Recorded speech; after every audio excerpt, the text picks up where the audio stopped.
Good morning, YouTube. So I wanted to show you a few updates I've done to my action cam bracket for my bikes here. So this is the Planet Bike headlight mounting bracket, and the way it works, it's got this top piece here and it kind of works like a dovetail joint almost. The bracket slides over here, and then there's this little clip, got a ramped side on the back here and then a vertical side. And that's just a piece of plastic. I think this is like fiber filled nylon, or there's nothing under here except this piece of plastic that is the springy part. So one thing I've done to make that a little bit stronger, and this would work even for its intended use as a headlight bracket.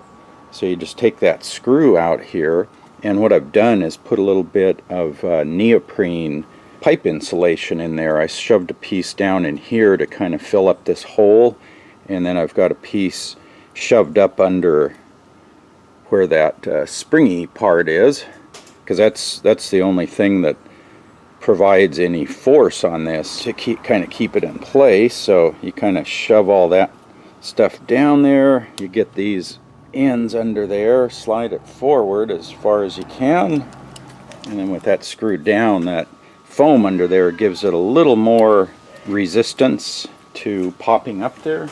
So this is the 3D printed piece that I printed out, and then this is the camera mount piece. I ended up gluing that on with some separate adhesive too. And then what I did in the middle there, if you can see that, that's where the hole in the 3D printed bracket was.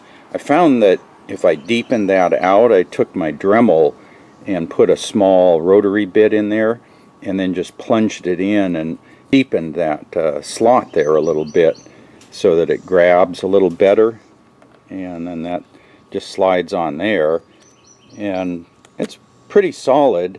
One of the problems is, though, with vibration, that can pop off of there, so you need something to both hold it down and also to keep it from going forward. So this is the original bracket I was using, and what I've done is taken a couple of Velcro straps, glued the thin end of the strap up to the top here, and then on the camera bracket I cut off a little bit of the end and glued that on the bottom, and so now that can slide in like this. And then the way this works here, you've got these straps that can go around and under the bottom here.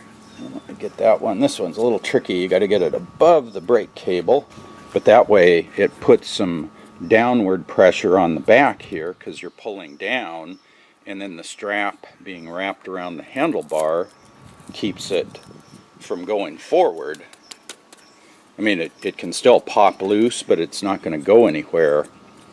And then the last modification I did, well, number one is I put the camera down in front of the handlebar instead of up on top. I got my shift cables are up there, and so I needed to get the camera down below here so I had a clear field of view.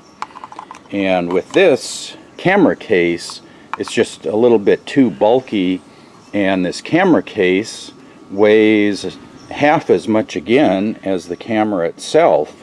So to cut down on the weight, I just use the camera all by itself down here and slide it right in the bracket, if I can get it in there. Yeah, so here it is from the front. I have access to the button there to turn it on and off. But yeah, that works pretty good like that. It's a lot more solid, doesn't vibrate as much. Just give you a quick look at the modified camera bracket. Basically the same setup with just slightly different orientation, and then I added the Velcro strap there to hold everything tight. Yeah, this is working quite well, and I'll show you a few more trail rides that I've done. So yeah, if you have any questions about that, post up in the comment section down below, and as always, thanks for watching.